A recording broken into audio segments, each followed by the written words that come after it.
प्यारे बच्चों, आप सभी लॉकडाउन के कारण अपने अपने घरों में हैं। ऐसे समय में हम लेकर आए हैं आपके लिए डिजी साथ कार्यक्रम। इसके माध्यम से आप प्रत्येक दिन सोमवार से शुक्रवार तक पूर्वाह्न 10 से 12 तथा अपराह्न 1 से 2 बजे तक अपने अपने कक्षाओं के अनुरूप कार्यक्रम देख सकेंगे। स्कूली शिक्षा एवं साक्षरता विभाग, झारखंड।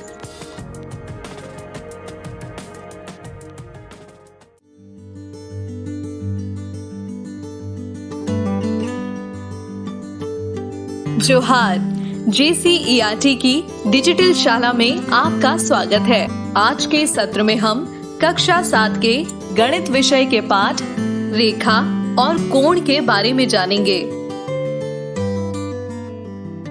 नमस्कार मेरे प्यारे बच्चों, तुम लोग आज कैसे हो? अच्छे हो? आज मैं क्लास 7 के ज्योमेट्री और या रेखा गणित के बारे में बताना था। क्लास 7 से बेस्ड ऑन क्लास 7 और ये JCERT बुक से संबंधित है। और इसकी फर्स्ट लेसन जो है रेखा और कोण। रेखा और कोण में मैं बच्चों तुम लोग को प्लेलिस्ट दे रहा हूँ कि कैसे आगे बढ़ूँगा, और प्लेलिस्ट देंगे उसी के अकॉर्डिंग मैं आगे बढ़ूँगा। तो मेरे प्यारे बच्चों, प्लेलिस्ट में पहले मैं तुमको रेखा के बारे में बताऊँगा, रेखा के बारे में। उसके बाद रेखा के पूर्व बिंदु के बारे में जानना हो तो बिंदु के बारे में बताएंगे, और दूसरा कोण के बारे में बताएंगे, और तीसरा कोणों के युग्म के बारे में बताएंगे, और हमारा लास्ट चौथा रहेगा कि दो समानांतर रेखाएं हैं। अगर कोई तिर्यक छेदी रेखा काटती है और उससे संबंधित जो कोण बनते हैं उनके संबंध के बारे में हम चर्चा करेंगे मेरे प्यारे बच्चों। क्योंकि हमने देखा है कि बहुत से बच्चे ज्यामिति से दूर भागते हैं और इसमें रुचि रखना पसंद नहीं करते। सर्वप्रथम बच्चों, मैं शुरुआत से जाना चाहता हूं। रेखा के प्रकार को मैं बता देता हूं। रेखा के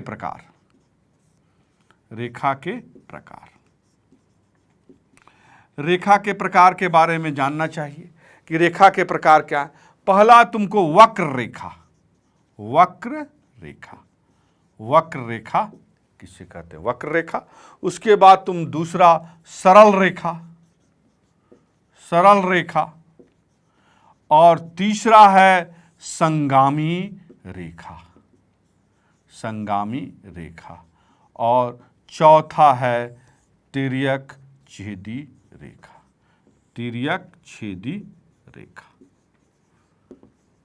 ये मूलतः 4 प्रकार के रेखा तुम्हारे इस लेसन में तुम्हें यूज करने आएंगे, तिर्यक छेदी रेखा। और एक पांचवा है जो अंततः कंक्लूडिंग होगा, समांतर रेखाएं से संबंधित रहेगा पांचवा। तो ये 5 रेखा के प्रकार हैं, और इसी प्रकार के रेखा को समझाने के, जैसे वक्र रेखा नोटेशन होता है, जैसे वक्र रेखा ऐसे ऐसे ऐसे। सरल रेखा हम जानते हैं जो सीधा सपाट हो, सीधा हम ऐसे करके सीधा इसको। संगामी रेखा के बारे में जानना है, जिसको अंग्रेजी में कॉन्कुरेंट रेखा कहते हैं। कॉन्कुरेंट अंग्रेजी के भी माध्यम से जानना चाहिए कि बच्चों आगे कक्षाओं में तुम अगर विज्ञान लोगे तो इसको जानना अति आवश्यक है। जैसे सरल रेखा तो स्ट्रेट लाइन कहते हैं, स्ट्रेट लाइन, और वक्र रेखा तो कर्व लाइन कहते हैं, कर्व लाइन। संगामी रेखा तो कॉन्कुरेंट लाइन। संगामी रेखा क्या होती है कि 2 से अधिक रेखाएं, जैसे मान लो ये रेखा है, एक ही बिंदु पर मिलती है, ओ पॉइंट। तो ये सभी रेखाएं, 2 से अधिक रेखाएं संगामी रेखा कहलाती है। तिर्यक छेदी रेखा क्या कहलाती है कि अगर 2 समानांतर रेखाएं दी है और उसको तीसरी लेना तिर्यक काटती है तो तिर्यक छेदी रेखा कहते हैं। और पांचवा है समानांतर रेखा। क्या कहलाती है कि समानांतर रेखा ये कभी आपस में मिलता नहीं है, निरंतर अनंत की ओर जाएगा। इसके बीच का डिस्टेंस अगर एक जगह 3 मीटर है तो दूसरी जगह भी 3 मीटर होगा।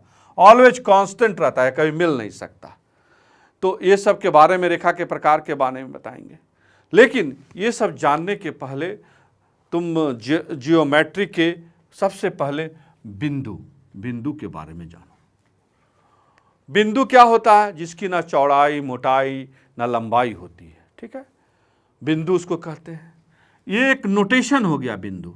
इसको बोर्ड में मैंने पॉइंट आउट किया है, पॉइंट हो गया, जिसका एक यूनिक लोकेशन है, इसको लोकेशन को निर्दिष्ट कर रहा है, तो इसको हम लोग बिंदु कहते हैं। और ये बिंदु कहते हैं जिसमें एक हम लोग वृत्त के माध्यम पढ़ रहे हैं, जिसकी अगर त्रिज्या 0 हो जाए तो वो बिंदु कहलाती है।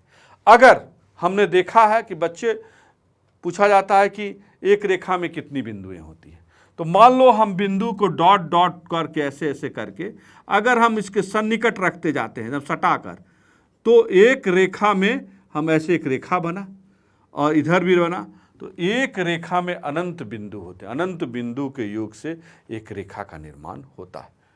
लेकिन अब रेखा का एक निर्माण होता है, लेकिन रेखा का जो निर्माण होता है उसमें तुम बोलते हैं 2 पॉइंट होते हैं। वो 2 पॉइंट क्या कहलाता है?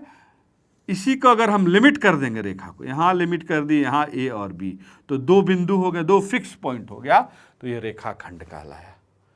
और तीसरा क्या हुआ?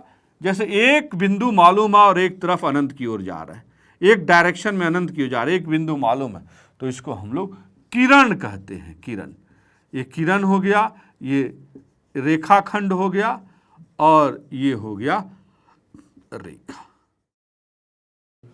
बच्चे, बिंदु, तुमको बिंदु के परिभाषा के बारे में मालूम चला कि इसकी ना लंबाई, चौड़ाई, ना मोटाई होती है, और किसी वृत्त की त्रिज्या 0 हो जाए तो उसे बिंदु कहते हैं। अब बिंदु 3 प्रकार के होते हैं। पहला संरेख, संरेख बिंदु, जिसको अंग्रेजी में कोलिनियर पॉइंट कहते हैं, ठीक है। दूसरा हुआ असंरेख। असंरेख, कुछ अंग्रेजी के भी वर्ड्स को जानना चाहिए प्यारे बच्चों, जिससे आगे की कक्षाओं में तुम्हें अगर विज्ञान लोगे तो दिक्कत नहीं। Collinear point. असंरेख हुआ non collinear point, non collinear point, इसके स्पेलिंग को भी याद कर लेंगे, नॉन कॉलिनियर पॉइंट। और तीसरा हुआ प्रतिच्छेद बिंदु, प्रतिच्छेद बिंदु, प्रतिच्छेद बिंदु, point of intersection, point of intersection, point of intersection. तो 3 प्रकार के बिंदु हुए, संरेख, असंरेख, प्रतिच्छेद बिंदु। संरेख को अंग्रेजी में कॉलिनियर पॉइंट कहते हैं, और असंरेख को नॉन कॉलिनियर पॉइंट कहते हैं, और प्रतिच्छेद बिंदु को पॉइंट ऑफ इंटरसेक्शन कहते हैं। पहले बार संरेख, अगर कोई बिंदु एक ही लाइन पे हो, जैसे एक ही लाइन पे हो, तो ये संरेख, कॉलिनियर संरेख बिंदु कहलाती है। एक ही लाइन पे हो, पहला एक ही लाइन पे हो, संरेख या कॉलिनियर पॉइंट कहलाता। लेकिन दूसरा है, अगर कोई बिंदु एक ही लाइन पे ना होकर भिन्न भिन्न जगह हो, जैसे 1 2 3, अगर हम इसको डॉट डॉट को मिलाते हैं ऐसे डॉट में, एक ट्रायंगल मतलब त्रिभुज का निर्माण होता है। तो 3 बिंदु असंरेख हुआ, तो त्रिभुज की परिभाषा है कि अगर 3 बिंदु असंरेख रहते हैं और उसके डॉट को मिलाते हैं तो एक त्रिभुज का निर्माण होता है। तो इसको नॉन कॉलिनियर पॉइंट कहते हैं, जो एक सीधी रेखा में नहीं होते हैं। उसी प्रकार 2 से अधिक रेखाएं जब आपस में मिलती हैं, जैसे मान लीजिए 2 से अधिक रेखा, ये पॉइंट ऑफ इंटरसेक्शन हुआ, जैसे ऐसे मिला, ऐसे मिला, ऐसे मिला, तो ये ओ प्रतिच्छेद बिंदु, ये भी ओ हुआ, ये ओ क्या कहलाया? प्रतिच्छेद बिंदु, पॉइंट ऑफ इंटरसेक्शन कहलाया। तो बिंदु बच्चों 3 प्रकार के होते हैं, संरेख, असंरेख और प्रतिच्छेद बिंदु। मैंने लिखा कॉलिनियर पॉइंट, असंरेख non collinear point, point of intersection. संरेख बिंदु क्या आता है? वो एक ही तल पर, एक ही लाइन पे होते हैं, और असंरेख बिंदु जो एक ही लाइन पे ना हो, जो विभिन्न जगहों पे हैं, अगर उनको जैसे ये विभिन्न जगह पर जोड़ते हैं तो एक त्रिभुज का निर्माण। हम एक त्रिभुज की परिभाषा भी देते हैं कि 3 असंरेख बिंदुओं को जब जोड़ा जाता है तो 3 भुजाएं प्राप्त होती है और जुड़ती है तो एक त्रिभुज का निर्माण करती है। प्रतिच्छेद बिंदु 2 से अधिक भुजाएं जब आपस में कटती है तो एक पॉइंट ऑफ इंटरसेक्शन होता है, जिसको हम प्रतिच्छेद बिंदु कहते हैं। मेरे प्यारे बच्चों, तुम लोगों ने देखा ही था कि जब 2 से अधिक रेखाएं, जैसे 2 से अधिक रेखाएं एक ही बिंदु पर मिलती हैं, थोड़ा सा एक ही बिंदु पर 2 से अधिक रेखाएं एक ही बिंदु पर मिलती हैं, तो ये ओ प्रतिच्छेद बिंदु। लेकिन ये रेखाएं, जो रेखाएं एक ही बिंदु पर मिलती हैं, तो ये रेखाएं संगामी रेखा कहलाती हैं, संगामी रेखाएं कहलाती हैं, क्योंकि एक ही बिंदु पर मिल रहे हैं, जिसे अंग्रेजी में कॉन्करेंट लाइन कहते हैं, कॉन्करेंट लाइन कहते हैं संगामी रेखा। क्योंकि अभी हमने बताया कि प्रतिच्छेद बिंदु ओ है, लेकिन अगर एक ही ओ बिंदु से विभिन्न रेखाएं, 2 से अधिक भुजाएं अगर रेखाएं क्रॉस करे या गुजरे तो वो संगामी रेखा या कॉन्करेंट लाइन कहलाती हैं। अब बच्चों, आगे हम तुम्हें कोण के बारे में बताना चाहते हैं, कोण, क्योंकि अगर हम पढ़ाएंगे तो इसमें कोण के बारे में जानना अति आवश्यक है। अब देखा जाता है कि 2 लाइन अगर एक बिंदु पर मिलती हैं, जैसे मान ले ऐसे करके ऐसे मिली, तो इसके बीच एक कोण बनता है, जिसे थीटा या रेडियन के रूप में मानते हैं, जिसे डिग्री या रेडियन के रूप में मानते हैं, उसको मापते हैं, जो कहलाता है कोण। ठीक है, लेकिन कोण के प्रकार होते हैं, क्योंकि अगर मान लीजिए अगर कोई रेखा है, अगर इसी पे अगर दोबारा ओवरलैप कर जाए तो यहाँ पर कोण नहीं बनेगा, 0 डिग्री का बनेगा। लेकिन इसके बीच में एक डिस्टेंस होना चाहिए, या थोड़ा सा भी डिस्टेंस होना चाहिए, तभी वो कोण का निर्माण करता है, फिक्स पॉइंट है या कोण का निर्माण। अब कोण के प्रकार को समझने के लिए, अब मान लीजिए पहला कोण हम बोलते हैं समकोण है, समकोण। ठीक है, तो समकोण का मतलब अंग्रेजी में इसको राइट एंगल कहेंगे, right angle, right angle, right angle इसको कहेंगे। जैसे एक सीधी लाइन पड़ी है और ऊपर से खड़ी है, तो ये कहलाएगा, जो कोण बनेगा वो 90 डिग्री का बनेगा, तो 90 डिग्री मतलब समकोण कहलाता है। ठीक है, उसके बाद हम दूसरा कोण जानेंगे, न्यून कोण, न्यून कोण। ठीक है, हमने देखा कि समकोण 90 डिग्री के बराबर होता है, लेकिन अगर 90 से छोटा हो और 0 डिग्री से अधिक हो तो वो कहलाएगा न्यून कोण। जैसे 0 डिग्री से बड़ा होता है न्यून कोण और 90 डिग्री से छोटा होता है। ठीक है, तो इसमें क्या हुआ, समकोण राइट एंगल न्यून कोण क्या हुआ, 0 डिग्री से 1 हो, 2 हो, 3 हो, 4 हो, 5 हो, 10 हो, 15 हो, 20 हो, और लेकिन 90 डिग्री से कम हो, उसको हम न्यून कोण कहते हैं। ठीक है, तीसरा हम बताने जा रहे हैं न्यून कोण के बाद अधिक कोण। तीसरा नंबर है अधिक कोण। मेरे प्यारे बच्चों, अधिक कोण, जैसा नाम अधिक कोण। हाँ, अब तो अधिक कोण, लेकिन अंग्रेजी भी जैसे समकोण राइट एंगल कहें तो इसको हम लोग एक्यूट, एक्यूट मतलब एक्यूट एंगल अंग्रेजी में कहते हैं, एक्यूट एंगल। ठीक है, अधिक कोण को भी अंग्रेजी में जान लें बेटे, ऑब्ट्यूज एंगल, ऑब्ट्यूज एंगल कहते हैं, ऑब्ट्यूज एंगल। इसका क्या फिगर होता है, फिगर से समझेंगे। जैसे अब इसमें क्या होगा, ये थोड़ा 90 से ये बड़ा हो जाएगा। ठीक है, ये 90 से बड़ा हो जाएगा, ये 90 से थीटा, अधिक कोण। तो इसमें क्या होता है, अधिक कोण क्या होता है, 90 डिग्री से बड़ा हुआ, अधिक कोण 90 डिग्री से बड़ा हुआ और 180 डिग्री से कम होता है। तो अधिक कोण को जानेंगे, ऐसा नहीं कि न्यून कोण अधिक कोण समझे। ऑब्ट्यूज एंगल, इसको हम देखते हैं कि 90 से थोड़ा इधर की ओर झुक गया है। ठीक है, और इसके बीच का जो कोण बन रहा है थीटा है, इसका हम शेप देख रहे हैं, तो ये 90 से अधिक होगा और 180 डिग्री से छोटा होगा, अधिक कोण। ठीक है, अब आ जाइए मेरे प्यारे बच्चों सरल या ऋजु कोण। चौथा नंबर पे आ जाते हैं सरल या ऋजु कोण।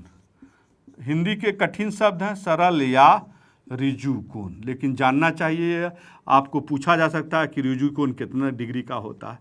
अंग्रेजी में स्ट्रेट एंगल कहेंगे, स्ट्रेट एंगल, अंग्रेजी में स्ट्रेट एंगल कहेंगे। ठीक है, तो स्ट्रेट एंगल क्या कहते हैं? जैसे एक यहाँ लंबी लाइन हुआ और यहाँ 180 डिग्री का कोण बनता है स्ट्रेट लाइन में। देखिए सीधी रेखा में स्ट्रेट लाइन, सरल मतलब स्ट्रेट लाइन, उसको हिंदी में ऋजु कोण कहते हैं, अंग्रेजी में स्ट्रेट एंगल कहते हैं। तो स्ट्रेट एंगल सरल ऋजु कोण 180 डिग्री का होता है जो सीधी रेखा में होता है।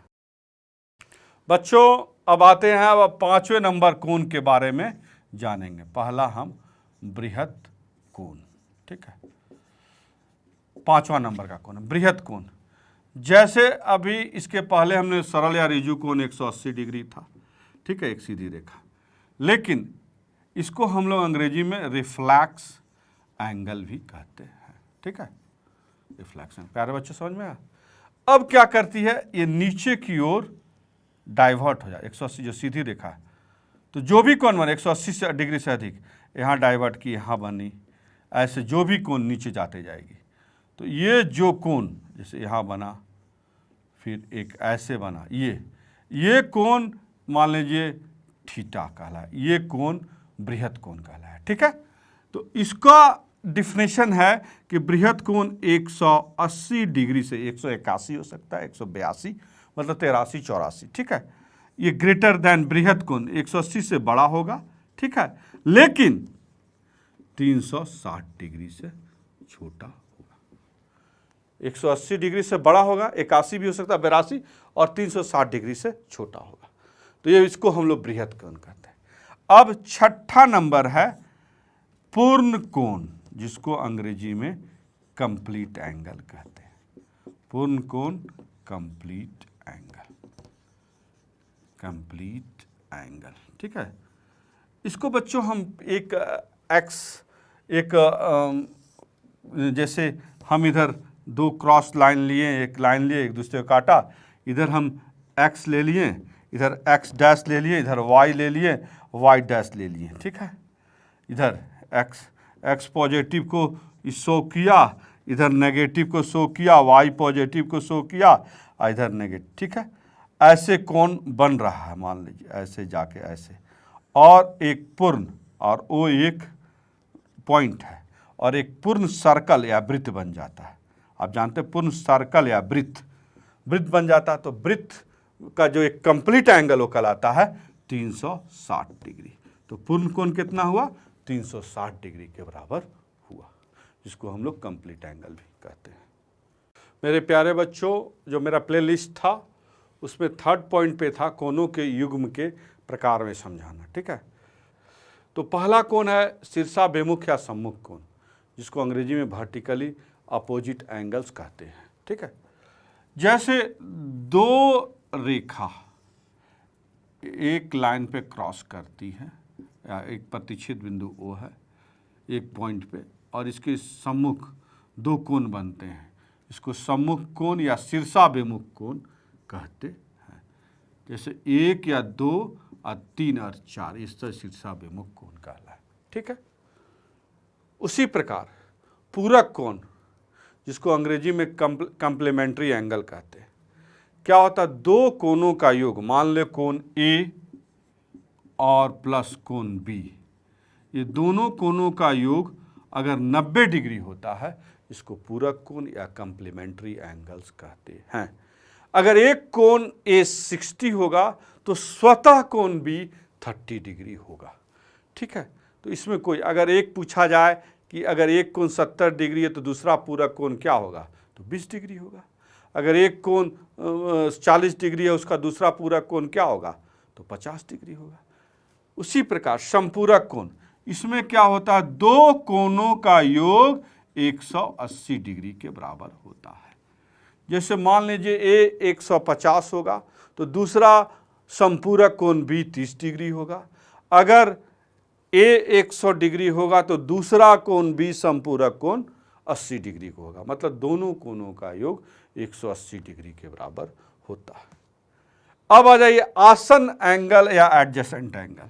इसमें क्या होता है, इसमें एक लाइन होता है और एक दूसरी लाइन और उसके बीच में एक उभयनिष्ठ भुजा होती है जो ओ बिंदु पे, एक पॉइंट ऑफ इंटरसेक्शन ओ बिंदु पर मिलती है। जैसे ओ ए उभयनिष्ठ भुजा है, ये ओ बी और सी, इसमें दो कोण बन है, कोण 1 और कोण 2। ठीक है, तो ये क्या हुआ, एक बिंदु पर मिल रहे हैं, एक उभयनिष्ठ भुजा है और इसके उभयनिष्ठ भुजा के बाईं और दाईं दो कोण बन रहे हैं, कोण 1 और 2। ये क्या कहलाए, आसन्न कोण कहलाए, जिसको अंग्रेजी में एडजेसेंट एंगल कहते हैं।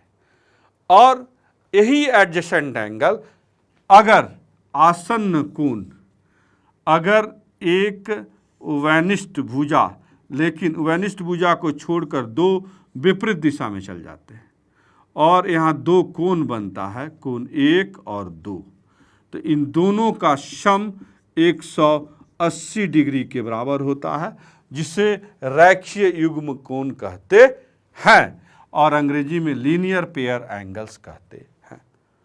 अब बच्चों तुमको, क्योंकि आगे की परीक्षाओं में अगर दो समानांतर रेखा कोई तिर्यक छेदी रेखा काटती है तो उसमें संगत कोण भी बनते हैं, तो संगत कोण के बारे में भी जान लेना है। मान दो समानांतर रेखा है, ठीक है, इसको काटी तो एक कोण ये बना तो इसका संगतिया इस लाइन के ऊपर है तो इसका संगतिया 1 का 2, तो ये कहलाया संगत कोण। ठीक है, उसी प्रकार यहाँ हुआ 3 और इधर हुआ 4, ये भी कहलाया संगत कोण। मतलब एक लाइन के ऊपर तो इसका संगतिया विचार एक लाइन के, ये संगत कोण कहलाया। अब इसके अंदर एकांतर कोण, मान लीजिए दो लाइन है, कोई तिर्यक छेदा रेखा काट रही है तो अंतः कोण, मान लीजिए ये और ये कोण एकांतर कोण, ये और ये कोण एकांतर, 1 2 और 3 और 4 एकांतर कोण हो गया। मतलब अंदर के, भुजा के अंदर का, जो लाइन के अंदर का कोण एकांतर कोण कहलाया। इसमें एकांतरे का मतलब हुआ कि एक लाइन का अंतर, मतलब एकांतर कोण, अंग्रेजी में अल्टरनेट एंगल्स कहते हैं। अब हम बाहरी कोण अंतः कोण के बारे में बच्चों जानेंगे। जैसे दो लाइन को एक तिर्यक छेदी रेखा काट रही, ये 1 2 3 4, ये बाहरी कोण हो गए, और 5 6 और 7 और 8। ठीक है, इसमें देखो बच्चों 1 और 2, ठीक है, 3 और 4 ये बाहरी कोण हो गए, और अंतः कोण हो गया 5 6 और 7 और 8। तो हम जान गए कि ये रेखा, दो रेखा के बीच का कोण अंतः कोण, और रेखा के ऊपर दो कोण और नीचे ये बाहरी कोण हो गए। अब ये बच्चों इसके बारे में जान लोगे तो अंतिम क्या कराएंगे, दो समांतर रेखाओं को अगर कई तिर्यक छेदी रेखा काटती है तो उसके कोणों के युग्म के संबंध के बारे में चर्चा करेंगे। इसको तुम नोट डाउन कर लो मेरे प्यारे बच्चों। अकॉर्डिंग पे लिस्ट, अब हम जो कक्षा 7 के बच्चे उसके अंतिम प्ले लिस्ट का था कि दो समानांतर रेखा को कोई तिर्यक छेदी रेखा काटती है तो कोणों का युग्म जो बनता है उसके संबंध के बारे में चर्चा करेंगे कि उसका रिलेशंस क्या है। मैंने समय के बचने के चलते मैंने फिगर और बता दिया है और इसको कोण का माप दे दिया, कोण 1 2 3 4 की आप अच्छी तरह से इसको समझ लेंगे, क्योंकि समझेंगे तभी आगे के प्रश्न हल कर पाएंगे। अब हमने सभी कोण बता दिया, आपको एक पुनरावृत्ति करा देते हैं कि 1 2 और 7 और 8 ही बाहरी कोण हुए, 3 4 और 5 और 6 अंतः कोण हो गए। ठीक है, लेकिन इसमें क्या होता है, अगर हमने बताया था कि इस लाइन के ऊपर एक कोण बन रहा है, कोण 1, और इस लाइन के ऊपर एक कोण बन रहा है, कोण 6, तो कोण 1 बराबर कोण 6, ये क्या कहलाए, ये कहलाए संगत कोण। ठीक है, संगत कोण। संगत कोण, अगर कोई दो समानांतर तिर्यक छेदी रेखा काटती है तो जो कोण बनते हैं संगत कोण आपस में बराबर है। अगर कोण एक 50 डिग्री होगा तो कोण 6 भी 50 डिग्री होगा।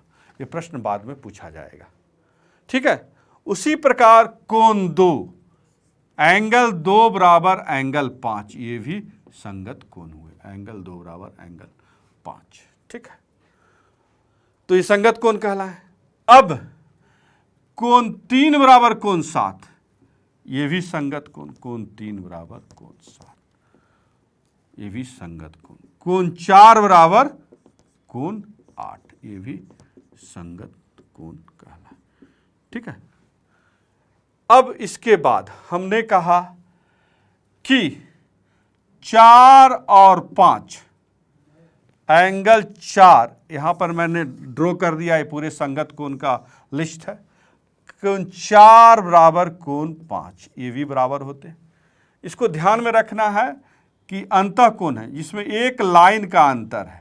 कोण 4 बराबर कोण 5, इसीलिए एकांतर कोण, इसको एकांतर कोण भी बराबर होते हैं। एकांतर कोण अंग्रेजी में अल्टरनेट एंगल, और संगत कोण को कॉरस्पॉन्डिंग एंगल्स कहते हैं। एकांतर कोण, कोण 4 बराबर कोण 5, कोण 3 बराबर कोण 6, कोण 3 बराबर कोण 6, तो ये क्या कहलाए? एकांतर कोण कहलाए। इसको भी हम लोग एकांतर कोण कहते हैं। अगर एकांतर कोण अगर 60 का कोण 4 बराबर 60 डिग्री दिया हुआ है तो कोण 5 भी 60 डिग्री होगा, ये माना गया है, ठीक है। इसी को हम लोग एकांतर कोण कहते हैं। अब देखिए, जैसे कुछ कोण में दिया हुआ है लीनियर पेयर 1 और 2, हम रैखिक युग्म बताएं कि एक लाइन है, और जब ये कोण बनता ऊपर में तो कोण 1 बराबर कोण 2 180 डिग्री होगा। इसको रैखीय युग्म कोण कहते हैं। जैसे मान लीजिए अगर कोण 180 होगा तो मान लीजिए कोण अगर 180 डिग्री हुआ तो हम कोण 2 निकाल सकते हैं। तो कोण 2 बराबर 180 घटाओ 80 कर देंगे तो कोण 2 बराबर 100, तो दोनों का सम 180 डिग्री आएगा, ठीक है। तो इसी प्रकार हम 3 और 4 को भी जोड़ेंगे तो 180 डिग्री पूरा 360 हो जाएगा। उसी प्रकार 7 और 8, यहाँ भी 180 डिग्री का बनेगा, यहाँ भी 180 डिग्री का बनेगा। तो लीनियर पेयर का युग्म भी 180 डिग्री के इसके बारे में भी बताए थे। अब क्या होता है, जैसे एक ही ओर के अंतःकोण, ठीक है, 4 और 5, अंतःकोण क्या कहला? अंदर का कोण। एक ही ओर के अंतःकोणों का योग एंगल 4 प्लस एंगल 6, इसका 180 डिग्री होता है। एक ही तरफ के अंतःकोणों का योग 180 डिग्री होता है। जैसे कोण 3 प्लस कोण 5 हो जाएगा 180। बच्चों में बता रहा था कि अगर दो रेखाओं के बीच में जो अंतःकोण बने हैं, लेकिन ध्यान रखना होगा कि एक ही ओर के अंतःकोणों का योग, जैसे एक ही ओर के अंतःकोण 4 और 6 हैं तो इसका 180 डिग्री होगा। एक ही ओर के अंतःकोणों का योग कोण 3 प्लस 5 180 डिग्री होगा। तो बच्चों, जितने कोणों के युग्म के बारे में है आगे की कक्षाओं में इस पे प्रश्न दिए जाएंगे कि अगर एक कोण संगत कोण, अगर ऐसा प्रश्न बनेगा कि ऐसे कह दिया गया है और अगर ये 60 डिग्री हुआ तो यहाँ पर देगा x क्या निकालना है, तो हम x डिग्री कितना होगा, x बराबर 60 डिग्री। क्या हुआ? क्योंकि अगर दो समानांतर रेखाओं को कोई तिर्यक छेदी रेखा काटती है तो दोनों संगत कोण बराबर होते हैं। अगर एक कोण 60 डिग्री होगा तो दूसरा कोण भी 60 डिग्री होगा। इतना ही करके बच्चों, आगे की कक्षाओं में मैं तुम्हारे इस पे प्रश्न दूंगा और जो भी एक्सरसाइज होगा उसको हल करना होगा, और तुम इसको पूरे नोट डाउन कर लो और इसकी पुनरावृत्ति अपने बार बार इसको दोहराने का प्रयास करो तो यथाशीघ्र समझ जाओगे। मेरे प्यारे बच्चों, मैंने कोण के युग्म के बारे में बताया, उसकी प्रॉपर्टी, उसके संबंध के बारे में चर्चा की। आप इसको नोट डाउन कर लिए होंगे। अब इससे संबंधित प्रश्न जो एक्सरसाइज में दिए गए हैं उसको भी हम लोग हल करेंगे। तो मेरे प्यारे बच्चों, ये जितने मैंने थ्योरी पार्ट को बताया उसको आत्मसात करने का प्रयास करेंगे और जो नोट डाउन किया उसको बार बार देखने का उसको जब प्रैक्टिस में लाएंगे, अभ्यास करेंगे, तो उस पर कॉन्फिडेंस लेवल ऊंचा होगा और एक्सरसाइज को आसानी से सॉल्व करेंगे और जो सॉल्व नहीं होगा उसके प्रश्न को मैं बताऊंगा। इस प्रसारण से संबंधित सुझाव, अपने प्रश्न इत्यादि आप हमें jcertrg@gmail.com तथा टोल फ्री नंबर 1800 5728 585 पर संपर्क कर सकते हैं।